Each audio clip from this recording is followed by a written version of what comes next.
My fiancée drained our wedding fund for her ex. I locked the account, stayed quiet, and went straight to the authorities. 2 days later, she stormed into my office with her parents at her heels. I'm 29, and up until last week, I thought of myself as a fairly ordinary guy. I got a stable job in data analysis, a modest apartment that I've worked hard for, and a 5-year plan I've been steadily checking off. At the very center of that plan was Sophia, 28, my partner 4 years and fiancée for 1. Together, we'd been building toward a spring wedding. We set up a dedicated high-yield savings account just for it. I handled the finances. I live and breathe spreadsheets, and she can't stand them. The account was only in my name, something we had both agreed on to keep it simple. Sophia would send her portion to my checking account, and I'd transfer the combined total into our wedding fund. After 10 months, we'd save an impressive $22,000. With the venue deposit only weeks away, I logged in to check on the account. My chest didn't just tighten, it froze over. The balance showed $3,500. 3 transfers, all on the same day, drained $18,500. They were staggered by an hour each, likely to avoid triggering a fraud flag. The recipient? Dylan V. Dillon, her ex. The tragic artist she once painted as misunderstood. I saw him as a parasite. Our early fights about him ended with her swearing he was gone from her life forever. For her to access that money, she needed my login. The ugly realization hit. She probably memorized it after watching me type it on her computer countless times. She knew my habits. She knew where the account was. And she exploited it. My first reaction wasn't fury. It was silence. A hollow, cold quiet in my mind. No yelling, no accusations. Instead, I saved screenshots, pulled the bank statements, and made 2 phone calls. First, to the bank. I explained 3 unauthorized withdrawals had been made. They verified no outside breach occurred, which meant it had to be someone close. They locked the account and escalated it to fraud. Second, to the police non-emergency line. Calmly, I explained I needed to file a theft report. At the station, I sat for hours in that sterile lobby, then handed over the evidence, the statements, our shared notes planning the wedding budget, and text exchanges confirming the purpose of that account. The officer listened, took it seriously, and filed a case. I walked out with a report number and the heavy certainty that everything had changed. When I got home, Sophia was in the kitchen, singing while cooking pasta. She kissed me casually and asked how my day was. I replied, flat and steady, just another day. For 2 days, I stayed quiet. I let her chatter about flower colors and bridesmaid dresses while my insides twisted. This wasn't revenge. I wasn't waiting to ambush her. I just refused to give her the chance to twist my outrage into justification. The fallout would be precise, official, undeniable. The blow-up came faster than I thought. During a quarterly presentation with my boss Alan and 2 senior VPs, my phone buzzed nonstop. I ignored it until my receptionist broke in over the intercom. "Jordan, I'm sorry, but your fiancée is here with her parents. She says it's urgent." Before I could answer, the conference room doors burst open. Sophia, red-faced and frantic, with her parents behind her. "Jordan," she shrieked, "what did you do? The account's frozen. I tried sending Dylan the rest of the studio money, and it got declined." The room went silent. Alan's gaze hardened. I stood calmly. "We'll discuss this later, Sophia. I'm in a meeting." "No," she screamed. "You froze our wedding fund. You're controlling me." Her mother jabbed a finger at me. "I knew you were cold.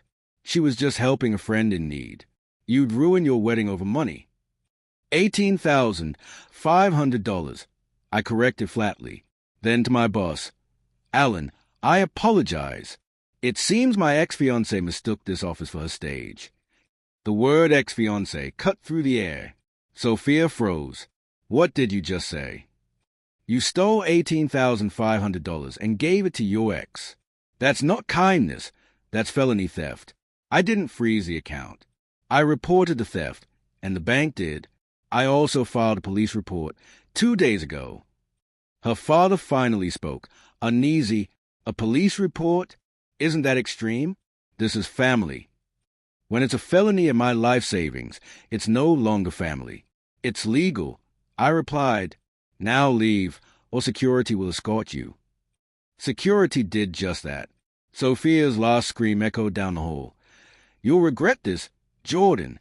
You stole our future. I exhaled, turned to Alan, and apologized. To my surprise, he nodded with respect. Go home, Jordan. Clear your head. That night, my apartment felt poisoned. And yet, not guilt, just vindication. Update 1. The past few weeks have been pure chaos. I hired a lawyer immediately. A sharp, no-nonsense woman worth every cent. Work remained stable, Alan supportive. The incident buried as a private matter. But Sophia's side? A circus. The detective questioned her and Dylan. Reality began sinking in, so their tactics shifted. First, smear campaign. She and her mom told everyone I was financially abusive, that the money was shared, and she only took it to escape me. It didn't land. People who knew me saw right through it. Next, desperation. Sophia texted late one night. Jordan, I miss my period. I think I'm pregnant. My heart stopped for a few seconds. But then I remembered my lawyer's advice. Paternity test after birth, criminal case unchanged. I didn't respond. The pregnancy claim vanished within 24 hours. Then came a settlement offer. A lawyer letter. If I dropped charges, Sophia would graciously pay me back $100 a month, over 15 years, no interest. They called it good faith. We responded bluntly, rejected. We would cooperate fully with prosecution, and after, sue for damages. Last weekend, I sold the engraved watch I bought her as a wedding gift. It wasn't about the money, it was about cutting the last tie. Justice moves slowly, but it moves. Charges stuck. The evidence was airtight. Bank records, my testimony, her meltdown in my office, and Dylan's Instagram where he bragged about using the money to start a denim jacket brand. The detective almost laughed showing me the posts. Faced with this, the lawyer pushed a plea deal. Sophia admitted guilt to felony theft, 5 years probation and full restitution, jointly liable with Dylan. Her felony record destroyed her career. Dylan, with a prior fraud record, got 6 months in jail plus restitution. His business evaporated. I felt nothing when the plea was entered. Just quiet closure. My lawyer immediately filed a civil suit. With a conviction, it was open and shut. Final update. 18 months later, the civil judgment was awarded, $18,500 plus attorney's fees against them both. But collecting is another battle. Dylan vanished after jail, likely out of state. Sophia, unemployable, worked as a waitress. With garnished wages, I received a pitiful $70 a month. Her probation required strict, on-time payments. When she lost her job, she faced jail. That's when her parents stepped in. To shield her, they began covering her restitution, her rent, her car, her legal costs. They bled their retirement savings, then mortgaged their home, all to protect her from consequences she owned. A month ago, her father called me from an unknown number. His voice was broken. I hope you're happy, Jordan. We had to sell the house. We're ruined. The man I used to be would have felt guilty. That man no longer exists. Ralph, I saved for a wedding. Sophia stole it. You chose to cover for her. Every cent you've lost is because you refused to let her face the truth. I didn't ruin you. You ruined yourselves. He hung up in silence. Now, restitution comes monthly from their smaller address. I don't need the money. I rebuilt, moved to a new apartment, and live quietly. Maybe I'll donate it someday.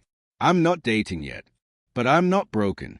I've reconnected with friends, traveled more, and found peace. The scar is there, but it doesn't ache. I realize my calm nature isn't cold. It's clarity. When betrayed at the deepest level, I answered not with rage, but with patience and documentation. And I walked away with my integrity intact. They, on the other hand, live in a prison of their own making. That's justice more profound than any court could hand down.